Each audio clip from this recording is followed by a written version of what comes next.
Bismillahirrahmanirrahim. Assalamualaikum warahmatullahi wabarakatuh. Apa kabar saudara-saudara mahasiswa Fakultas Hukum Universitas Riau, utamanya di mata kuliah Hukum Tata Negara yang saya asuh. Pada kesempatan ini saya akan menyampaikan materi perkuliahan. Mudah-mudahan materi perkuliahan yang saya sampaikan ini tidak mengurangi rasa serius dan juga keinginan Anda untuk tetap menggali ilmu. Karena memang di tengah situasi wabah COVID-19 kita harus memanfaatkan kondisi yang ada, termasuk dengan melakukan kuliah dengan sistem daring pada seperti yang kita lakukan saat ini. Baik, sesuai dengan silabus, materi perkuliahan kita pada saat ini tentang lembaga-lembaga negara di Indonesia. Saya akan mulai dari dasar teori lembaga-lembaga negara di Indonesia. Pada prinsipnya ada tiga teori yang melahirkan lembaga-lembaga negara di Indonesia. Pertama, namanya adalah teori pemisahan kekuasaan. Pemisahan kekuasaan pada prinsipnya adalah dasar yang dijadikan oleh para ahli hukum tata negara untuk memunculkan adanya lembaga-lembaga negara sebagai pelaksana daripada kegiatan-kegiatan bernegara. Pemisahan kekuasaan itu kita sering kenal dengan teori yang kita sebut dengan trias politika, ya, di mana kekuasaan itu dibagi kepada tiga sistem, yaitu kekuasaan eksekutif, kekuasaan legislatif, dan juga kekuasaan yudikatif. Yang kedua, teori parlemen. Jadi lembaga-lembaga negara yang muncul, utamanya lembaga-lembaga negara dari sektor perwakilan, itu juga berasal dari teori parlemen. Teori parlemen ini sendiri adalah perluasan dari teori demokrasi, di mana demokrasi yang kita maksud adalah rakyat yang berdaulat. Dalam tanda kutip, demokrasi itu sering disebut dengan pemerintahan yang lahir dari rakyat, oleh rakyat, dan juga untuk rakyat, atau the government from the people to the people by the people. Yang ketiga, selain teori pemisahan kekuasaan, teori parlemen, grand teori dari lahirnya lembaga negara itu adalah teori kedaulatan. Jadi adanya lembaga-lembaga negara pada prinsipnya itu dilakukan oleh muncul dari teori kedaulatan, bahwa lembaga-lembaga negara tersebut lahir agar menjamin adanya kedaulatan yang tentu dimiliki oleh rakyat sepenuhnya. Sekalipun ada yang mengatakan bahwa kedaulatan itu sendiri juga dibagi kepada dua. Pertama, kedaulatan rakyat, dan yang kedua, kedaulatan konstitusi atau kedaulatan hukum. Jadi ini tiga teori yang menjadi dasar lahirnya lembaga-lembaga negara Indonesia. Pertama, teori pembagian dan pemisahan kekuasaan. Yang kedua, teori kedaulatan. Baru kemudian yang ketiga, teori perwakilan atau teori parlemen. Nah, saudara, lembaga negara di Indonesia ini pada prinsipnya dibagi kepada tiga kategori. Pertama, ada lembaga negara yang mendapatkan wewenang berdasarkan Undang-Undang Dasar atau lembaga negara berdasarkan Undang-Undang Dasar. Ada pula lembaga negara yang mendapatkan wewenang berdasarkan undang-undang, dan ada juga lembaga negara yang hanya ada di daerah. Jadi ada lembaga tinggi negara berdasarkan Undang-Undang Dasar, ada lembaga tinggi negara non Undang-Undang Dasar, dan ada juga lembaga daerah. Sesuai dengan silabus, saya akan menyampaikan tentang lembaga negara berdasarkan Undang-Undang Dasar. Saya akan mulai dari yang pertama, yaitu Majelis Permusyawaratan Rakyat. Seperti yang kita ketahui bahwa dasar hukum dari Majelis Permusyawaratan Rakyat adalah Undang-Undang Dasar Negara Republik Indonesia atau UUD 1945 pasal 4 Undang-Undang Dasar 1945 menyatakan dengan jelas tentang eksistensi, tugas, dan fungsi daripada Majelis Permusyawaratan Rakyat.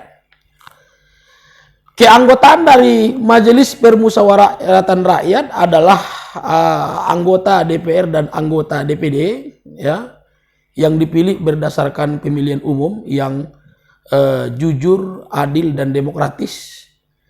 Kemudian fungsi daripada MPR itu yang pertama, atau tugas daripada MPR itu yang pertama adalah mengubah dan menetapkan Undang-Undang Dasar 1945 atau melakukan amandemen Undang-Undang Dasar 1945.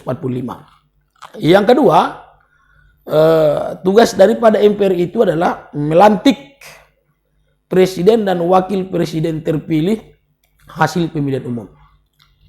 Yang ketiga, memberikan keputusan terkait dengan permintaan DPR di saat presiden itu diduga melakukan pelanggaran terhadap undang-undang. Jadi ini adalah proses impeachment atau proses pemberhentian di tengah jalan seorang pejabat presiden, di mana apabila DPR menganggap bahwa presiden itu melakukan pelanggaran terhadap undang-undang, kemudian meminta tafsir kepada Mahkamah Konstitusi, dan Mahkamah Konstitusi mengatakan bahwa ya presiden melakukan pelanggaran terhadap undang-undang, maka selanjutnya yang memutus apakah presiden di-impeachment atau tidak itu adalah Majelis Permusyawaratan Rakyat.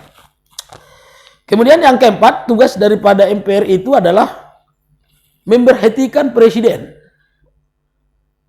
Dan yang kelima, mengangkat wakil presiden sebagai presiden. Jadi di dalam Undang-Undang Dasar apabila presiden itu berhalangan tetap, dalam tanda kutip meninggal dunia atau tidak sanggup lagi melakukan jabatannya sampai tuntas di ujung periode, maka akan diganti oleh wakil presiden. Dan yang terakhir, MPR itu juga berhak memilih presiden dan wakil presiden di saat presiden dan wakil presiden terpilih hasil pemilihan umum, ya, berdasarkan undang-undang tidak lagi sah dan tidak lagi bisa untuk mengemban jabatan atau amanah sebagai presiden dan wakil presiden. Ya, jadi itu seputar MPR. Yang menjadi polemik tentang MPR hari ini adalah seperti saya sampaikan kuliah kita secara direct di kelas tentang eksistensi ketetapan MPR tersebut.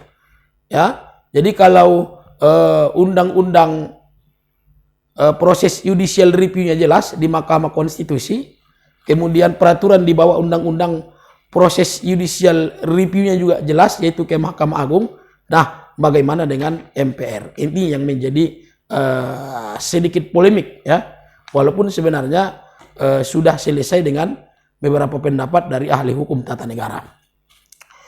Kemudian sesudah MPR kita akan beralih ke DPR. Dewan Perwakilan Rakyat Republik Indonesia merupakan lembaga negara berdasarkan Undang-Undang Dasar. Artinya dia dibentuk berdasarkan ketentuan Undang-Undang Dasar.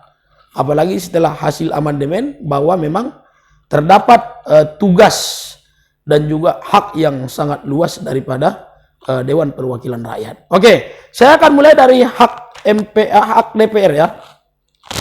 Pertama, hak interpelasi. DPR itu mempunyai hak interpelasi dalam artian anggota DPR itu berhak memberikan penjelasan terkait dengan suatu undang-undang atau suatu kebijakan yang dilakukan oleh pemerintah. Ya, jadi kalau ada undang-undang atau ada kebijakan pemerintah, DPR itu berhak memberikan penjelasan. Itu namanya hak interpelasi. Kemudian ada juga hak angket. Hak angket ini adalah hak setiap anggota DPR untuk meminta langsung kepada pemerintah, ya, meminta langsung penjelasan dari pemerintah terkait dengan suatu kebijakan. Jadi kalau hak angket, ya, anggota DPR-nya yang memberi penjelasan. Kalau hak interpelasi, anggota DPR-nya yang meminta penjelasan kepada pemerintah. Itu dia. Kemudian yang ketiga, hak imunitas. Ya, hak imunitas. Hak imunitas itu apa? Hak imunitas itu adalah di mana seorang anggota DPR dilindungi secara hukum atau tidak dapat dipidana atau tidak dapat dihukum akibat pernyataannya baik secara lisan maupun tulisan sewaktu mengikuti rapat-rapat di DPR. Jadi itu namanya hak imunitas. Sebenarnya memang ini agak menuai polemik, ya, karena seolah-olah hukum itu sendiri tidak mampu menyentuh anggota DPR, ya. Hukum itu sendiri tidak mampu menyentuh anggota DPR, sehingga awalnya hak imunitas ini juga diperdebatkan utamanya di kalangan para praktisi hukum. Kemudian yang keempat, hak menyampaikan pendapat. Tentu setiap anggota DPR itu berhak untuk menyampaikan pendapat terkait dengan semua kebijakan pemerintah dan hal-hal yang menjadi tugas pokok dan fungsinya sebagai anggota legislatif. Nah, baru kita bicara tentang fungsi daripada anggota DPR. Ada fungsi budgeting, anggaran, ada fungsi legislasi, dan juga ada fungsi controlling ataupun pengawasan. Jadi undang-undang tentang DPR ini sangat jelas, ya. Undang-undang tentang DPR ini juga memberikan penjelasan kepada kita tentang banyaknya, ya, tugas-tugas yang harus dilakukan oleh anggota DPR. Selanjutnya, di dalam tubuh DPR itu sendiri terdapat beberapa AKD atau alat kelengkapan dewan. Pertama, unsur pimpinan, ya, unsur pimpinan, ketua, kemudian wakil ketua, ya, kemudian ada MKD, Mahkamah Kehormatan Dewan, kemudian ada Banlek, Badan Legislasi, kemudian ada Banggar, dan juga alat-alat kelengkapan dewan yang lain, yang kesemuanya diatur dalam Undang-Undang MD3, ya, Undang-Undang tentang MPR, DPR, DPD, dan juga DPRD. Oke, kemudian yang ketiga, ya, kita akan masuk ke DPD sebagai lembaga tinggi negara yang ketiga, yaitu Dewan Perwakilan Daerah. Selain MPR dan juga DPR, kita juga punya kamar ketiga parlemen, yaitu DPD. Jadi bicara soal kamar parlemen di Indonesia terjadi perdebatan. Ada yang menyebut kamar parlemen kita namanya multikameral, ada yang menyebutnya bikameral, tapi ada yang menyebutnya dengan soft bikameral. Kalau multikameral berarti 3 kamar, bikameral 2 kamar, ada yang menyebutnya soft bikameral atau semi bikameral. Oke, tentu akan ada alasan-alasan pokok terkait dengan penjelasan tersebut, namun yang pasti itulah bagian penting dari sisi tentang kamar parlemen di Indonesia. Nah, soal Dewan Perwakilan Daerah, politik hukumnya adalah memang perwakilan daerah sudah mempunyai sejarah panjang dalam sistem parlemen di Indonesia. Eksistensinya mulai muncul di saat adanya praksi utusan daerah di tubuh MPR sendiri, sampai dengan lahirnya amandemen Undang-Undang Dasar 1945 yang melahirkan adanya kamar parlemen baru namanya Dewan Perwakilan Daerah. Nah, secara prinsip anggota Dewan Perwakilan Daerah ini dipilih melalui pemilihan umum. Yang menjadi pembeda adalah adanya fungsi yang berbeda dengan kamar DPR sebagai lembaga parlemen. Mereka berhak mengawasi pelaksanaan undang-undang tapi di bidang tertentu, utamanya di bidang pemerintahan daerah atau otonomi daerah. Mereka berhak meminta penjelasan kepada pemerintah tapi terkait dengan hal-hal yang sifatnya hubungan pusat dan daerah, sehingga DPD sendiri tidak mempunyai kewenangan yang seluas dengan kewenangan yang dimiliki oleh Dewan Perwakilan Rakyat. Sehingga menimbulkan polemik bahwa Dewan Perwakilan Daerah sebenarnya tidak terlalu diperlukan dalam sistem Kamar Parlemen Nasional, namun ada yang mengatakan bahwa sesungguhnya bukan tidak terlalu diperlukan, namun optimalisasi yang kurang dari Dewan Perwakilan Daerah sendirilah yang membuat agar seimbang atau balance-nya DPR dan DPD. Apapun itu ceritanya, tentu kita mendukung penataan atau penyederhanaan sistem parlemen di Indonesia. Ya, pilihannya hanya dua. Yang pertama, apakah memperkuat eksistensi DPD atau kemudian malah menghapuskan DPD dalam sistem parlemen di Indonesia. Oke ya, saya sambil minum ya.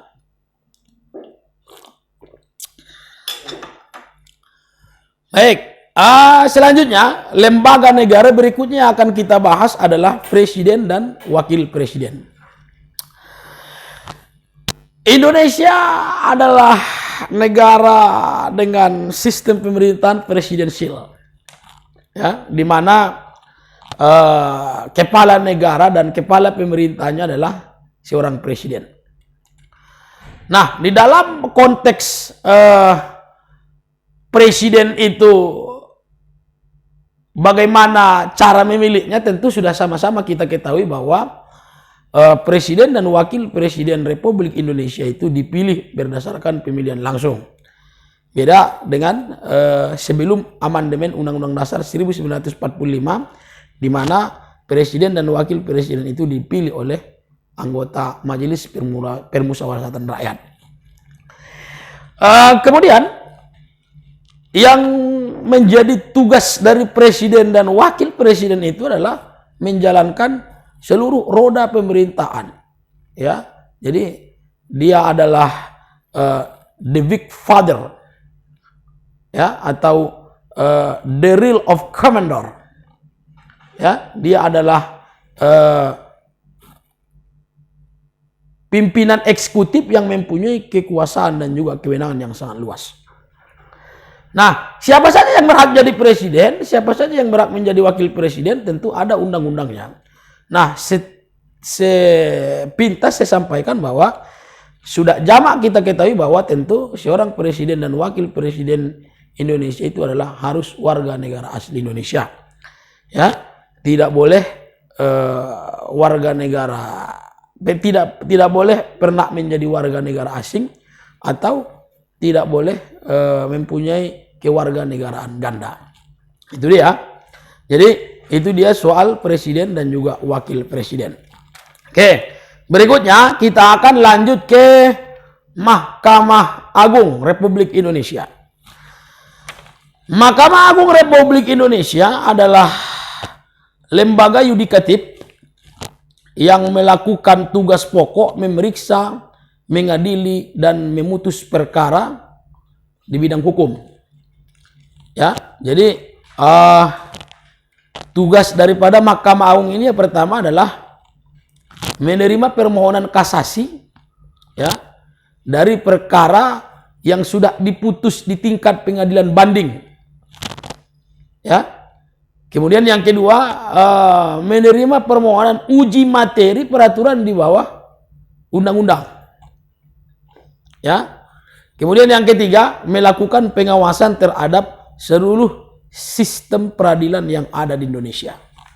Oke, kita akan bahas juga tentang kamar-kamar pengadilan yang ada di Mahkamah Agung. Mahkamah Agung itu mempunyai 4 kamar peradilan. Pertama, peradilan umum, ya. Yang kedua, peradilan agama. Kemudian yang ketiga, peradilan militer, dan yang keempat adalah peradilan tata usaha negara. Masing-masing kamar pengadilan ini mempunyai tugas pokok ataupun kompetensi yang berbeda, baik ya kompetensi relatifnya dan juga kompetensi absolutnya, ya. peradilan umum mempunyai tingkatan, peradilan agama juga punya tingkatan, sampai juga pengadilan agama dan juga PT UN atau Pengadilan Tata Usaha Negara. Tingkatannya adalah pengadilan tingkat pertama, kemudian banding, baru yang terakhir adalah kasasi tentunya. Ya. Kemudian yang menarik dari Mahkamah Agung ini adalah tentang eksistensinya terhadap penegakan keadilan di Indonesia. Jadi hakim itu adalah wakil Tuhan di muka bumi. Nah, itu dia. Jadi yang menjadi pertanyaan bahwa hari ini masih banyak orang-orang yang belum mendapatkan akses secara terbuka terhadap pengadilan. Jadi Mahkamah Agung selain fungsinya memeriksa, mengadili dan memutus perkara, juga harus memberikan akses terbuka kepada masyarakat untuk mendapatkan keadilan dan juga mengikuti proses di dalam peradilan yang dilaksanakan di kamar-kamar pengadilan yang ada di Mahkamah Agung. Oke, kemudian Mahkamah Konstitusi. Mahkamah Konstitusi adalah produk amandemen Undang-Undang Dasar 1945, ya, merupakan produk amandemen Konstitusi Undang-Undang Dasar 1945, yang pada prinsipnya Mahkamah Konstitusi ini ingin memberikan rasa keadilan kepada orang-orang yang hak-hak konstitusinya dikorbankan. Jadi Mahkamah Konstitusi ini lahir agar tercapainya rasa keadilan bagi saudara-saudara kita, setiap warga negara yang merasa bahwa keadilannya itu terpotong oleh lahirnya suatu peraturan atau undang-undang. Nah, tugas atau fungsi daripada Mahkamah Konstitusi ini yang pertama adalah menerima permohonan uji materi atau melakukan uji materi terhadap undang-undang terhadap undang-undang dasar. Yang kedua, memeriksa, mengadil, memutus perkara perselisihan hasil pemilihan umum. Kemudian pembubaran partai politik. Kemudian sengketa antar lembaga negara. Ya, jadi ini adalah beberapa fungsi dari Mahkamah Konstitusi. Jadi artinya Mahkamah Konstitusi ini mempunyai kompetensi absolut di bidang tertentu yang tidak sama dengan peradilan di dalam lingkungan Mahkamah Agung. Yang perlu dicatat dalam Mahkamah Konstitusi adalah keputusannya bersifat final and binding. Artinya keputusannya itu mengikat. Tidak ada upaya hukum karena memang putusan dari hakim Mahkamah Konstitusi itu sifatnya adalah inkrah atau mengikat dan mempunyai kekuatan hukum yang tetap. Itu dia. Ya, jadi itu dia soal Mahkamah Konstitusi. Terakhir, ya, kita akan bicara tentang Komisi Yudisial. Ya. Komisi Yudisial adalah lembaga negara yang mengawasi kinerja Hakim Agung dan juga komite etik yang memberikan pengawasan terhadap kinerja Hakim Agung di Mahkamah Agung dan juga hakim-hakim di Mahkamah Konstitusi. Jadi Komisi Yudisial ini pada prinsipnya adalah lembaga negara yang menseleksi, memeriksa, mengawasi dan juga melihat kinerja dari hakim-hakim agung di Mahkamah Agung dan juga hakim-hakim Mahkamah Konstitusi. Jadi tentu kalau bicara tentang lembaga negara yang begitu banyak, lembaga negara berdasarkan undang-undang, berdasarkan undang-undang dasar tentu amat banyak, kita tidak akan mampu menuntaskannya dalam waktu yang begitu singkat ini. Jadi harapan saya Anda bubuhi juga dengan membaca di rumah, dan juga Anda dapat memberikan pertanyaan kepada saya melalui WhatsApp kalau ada hal-hal yang menjadi problem dari beberapa lembaga-lembaga negara berdasarkan Undang-Undang Dasar yang saya sampaikan, yang menjadi materi perkuliahan kita. Ya, jadi ini akan saya berikan kepada ketua dan menjadi acuan materi perkuliahan buat Anda untuk dipelajari dan untuk disimak sebaik-baiknya. Sementara ini yang saya sampaikan, mudah-mudahan kita diberikan kesehatan oleh Allah Subhanahu wa taala, Tuhan yang Maha Esa, terhindar dari penyakit, utamanya dari virus COVID-19. Salam sehat.